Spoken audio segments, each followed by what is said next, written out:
लेकिन इसके असर को कम होने में काफी लंबा वक्त लग जाता है। तो आज के एपिसोड में हम आपको यही बताने वाले हैं कि कैसे बचें वायरल फीवर से, और वायरल फीवर हो जाए तो क्या करें।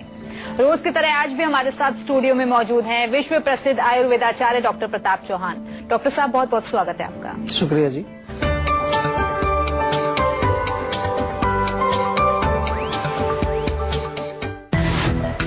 मौसम का यू टर्न बढ़ा देगा इन्फेक्शन का खतरा। उतरते चढ़ते पारे के बीच खुद को कैसे रखें वायरल अटैक से सेफ। चलिए अब अपने कार्यक्रम की शुरुआत करते हैं। जब एक मौसम से दूसरे मौसम में बदलाव होता है तो इसके बीच का समय सबसे ज्यादा नुकसानदेह साबित होता है, और मौसम का यही असर वायरल फीवर के रूप में नजर आता है।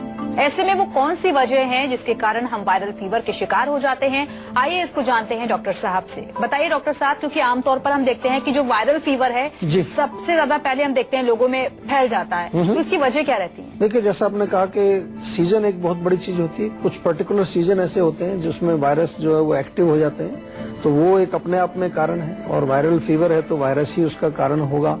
लेकिन वायरस किस कंडीशन में पैदा होता है, एक बाहर की कंडीशन है, दूसरी कंडीशन हमारी इंटरनल होती है, यानी कि हमारे शरीर की जो रोग प्रतिरोधक शक्ति कैसी है। यदि हमारी इम्यूनिटी स्ट्रांग है तो बेशक यदि वायरस के संपर्क में भी हम आएंगे तो वायरस रोग पैदा नहीं कर पाएगा, क्योंकि हमारा मजबूत शरीर है। लेकिन यदि हमारी जो इम्यूनिटी वीक है तो उसके कारण फिर जो है वो प्रवेश करके अटैक करेगा और हमारे शरीर को नष्ट करेगा, किसी प्रकार के जो रोग पैदा करेगा। और तीसरी चीज एक और है, आयुर्वेद में हम कहते हैं कि जो हमारा पाचन जब खराब होता है तो आम जो बनता है, जब हमारे शरीर में ये टॉक्सिक मटेरियल, पॉइजनस विषैला तत्व जब बनता है, तो ये भी एक प्रकार से मीडियम हम कह सकते हैं कि वायरल ग्रोथ के लिए एक मीडियम माना जाता है।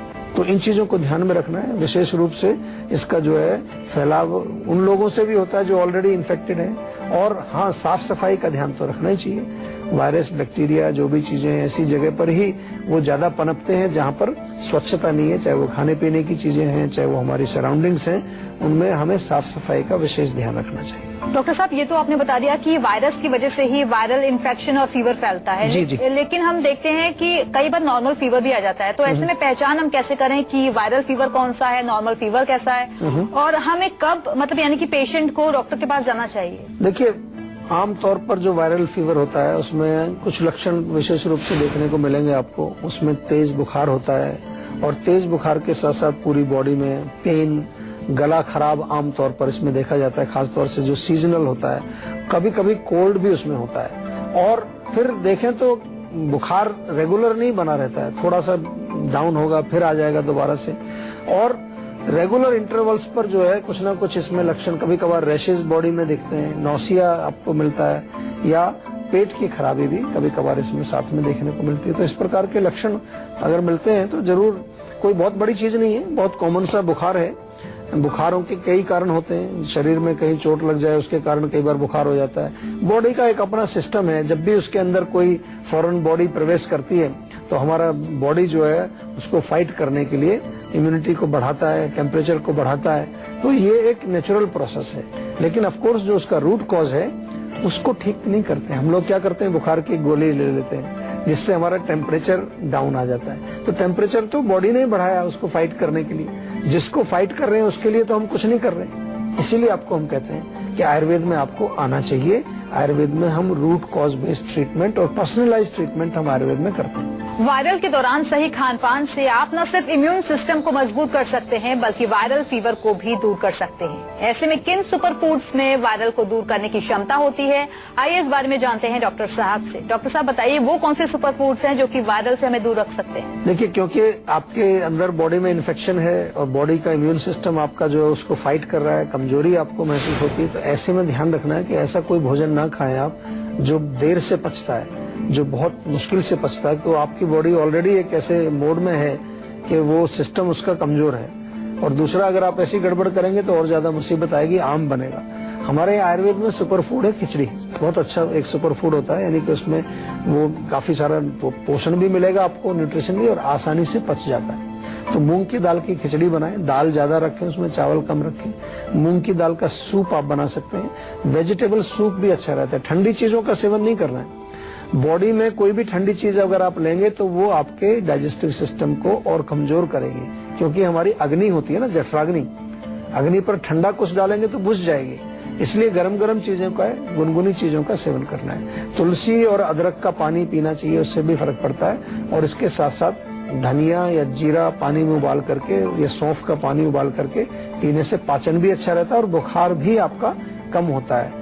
In addition to that fruits आप सेवन कर सकते हैं। आप एक सेब का सेवन कर सकते हैं, पपीते का सेवन कर सकते हैं, जो भी फ्रूट्स हैं उनका सेवन किया जाए। और बादाम या अखरोट, किशमिश इत्यादि को भी आप सोख करके खाएं। तो ये ताकत वाली चीजें हैं सारी, आपको पोषण भी देंगी और आपके फीवर को कम करने में भी सहायक होंगी। डॉक्टर साहब, सुपर फूड्स के बारे में तो आपने दर्शकों को बता दिया है, लेकिन टॉक्सिन कहते हैं कि हमें भरपूर मात्रा में मिलता है पानी से, तो ये वायरस को शरीर से निकालने में कैसे मददगार साबित हो सकता है? पानी जो है वो क्लींजिंग एजेंट है, पानी पीना चाहिए। और पानी खास तौर से जब आपको बुखार है तो ज्यादा पीना पड़ता है, क्योंकि बॉडी का टेम्परेचर आपका बढ़ा हुआ है, डिहाइड्रेशन कई बार हो जाती है।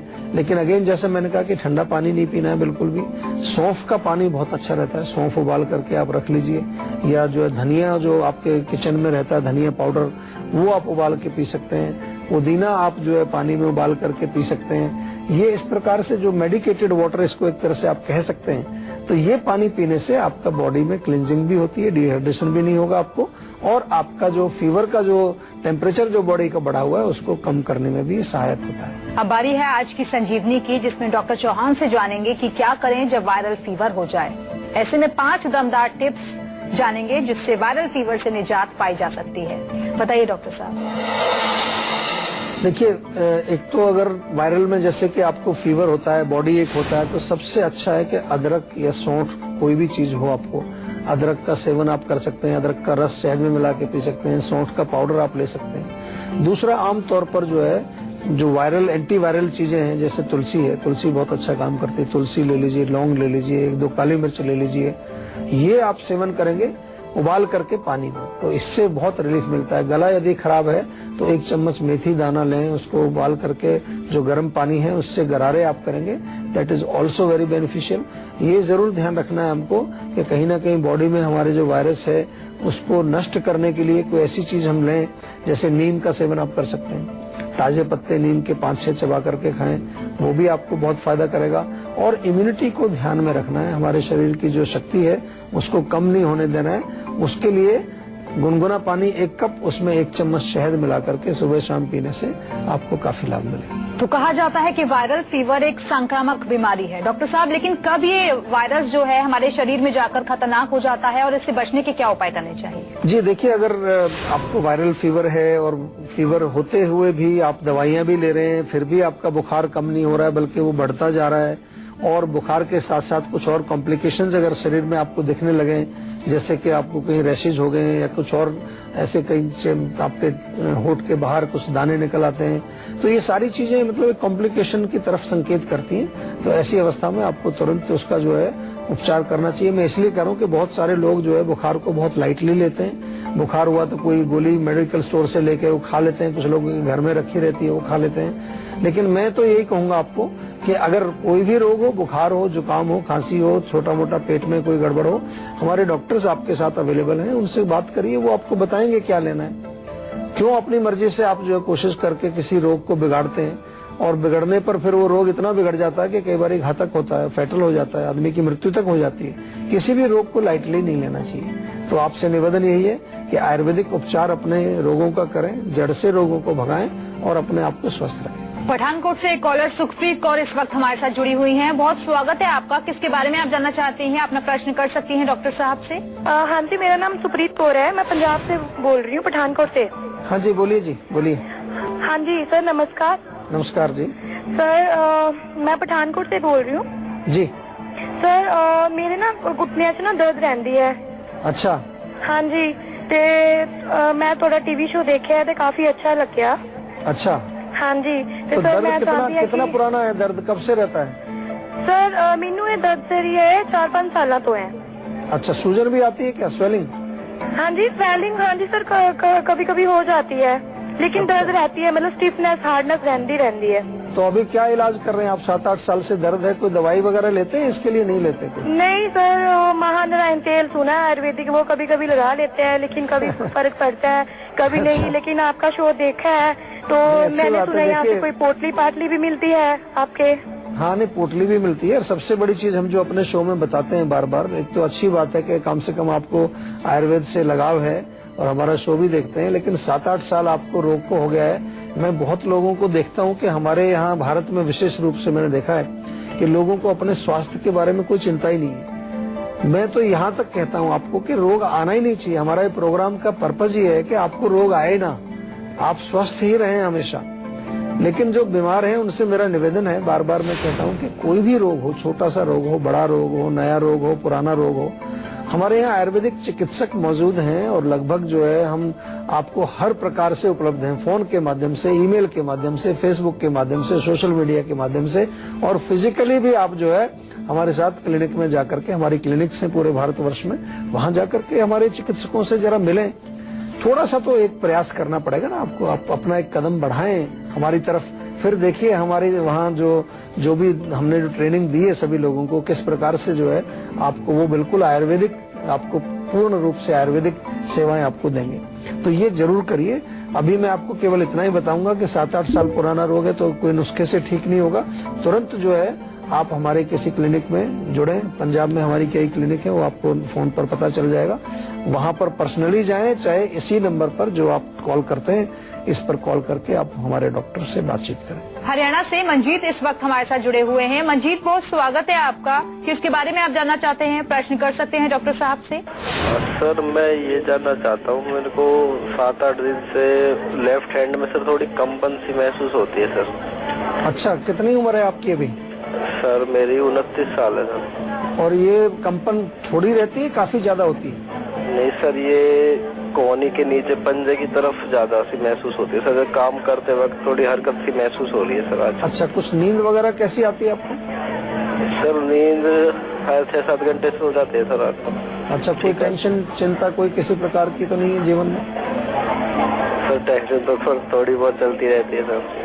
अच्छा, टेंशन है, क्योंकि ये जो है ना नसों का एक मामला होता है। हमारे ब्रेन में जो मस्तिष्क है, फिर हमारी रीढ़ की हड्डी है, वहां से नसें निकलती हैं, तो कई बारी तो नस कोई दब जाती है, उसके कारण जब सिग्नल प्रॉपर ना पहुंचे, पर वहाँ लक्षण आमतौर पर कंपन के नहीं होंगे, वहां पर आपको सुन्नपन ज्यादा रहेगा या पेन होगा। लेकिन कंपन जब होती है तो कहीं ना कहीं मस्तिष्क की कमजोरी, जो कि स्ट्रेस मैंने पूछा आपको, कुछ लोग बहुत ज्यादा सोचते हैं, चिंता करते हैं, तो हमारे ब्रेन का जो पूरा न्यूरो ट्रांसमिशन का जो सिस्टम है उसमें कहीं ना कहीं वीकनेस आ जाती है। तो इसमें एक तो तेल की मालिश बहुत अच्छा फायदा करती है। सिर में भी करें, नाक में तेल डालें, बॉडी में मालिश करें, और खाने के लिए बादाम और अखरोट रात को भिगो करके सुबह सेवन किया जाए। थोड़ा सा गर्म पानी में शहद मिला करके पीने से भी आपको लाभ मिलेगा। इसके अतिरिक्त क्योंकि रोग है, रोग की इलाज दवाइयों से होती है और दवाइयां आपको डॉक्टर देते हैं। डॉक्टर से आप बात करें जरूर, हमारे जो डॉक्टर्स हैं जीवा के, और वो आपको फिर इसकी प्रॉपर दवाई भी देंगे। हरिद्वार से इस वक्त वीरना हमारे साथ जुड़ी हुई हैं। वीरना, बहुत स्वागत है आपका। अपना सवाल कर सकती हैं आप डॉक्टर साहब से। डॉक्टर साहब नमस्ते। नमस्कार जी। जी मैं वीरना बोल रही हूँ हरिद्वार से। जी डॉक्टर साहब, मेरे ना कंधे में बहुत दर्द रहता है। तो कब से हो रहा है दर्द? जी मुझे 1 हफ्ते से बहुत ज्यादा हो रहा है। वैसे तो ये कहीं पहले भी हुआ है मुझे, 2 या 3 महीने पहले भी, लेकिन अच्छा। इतना नहीं हुआ।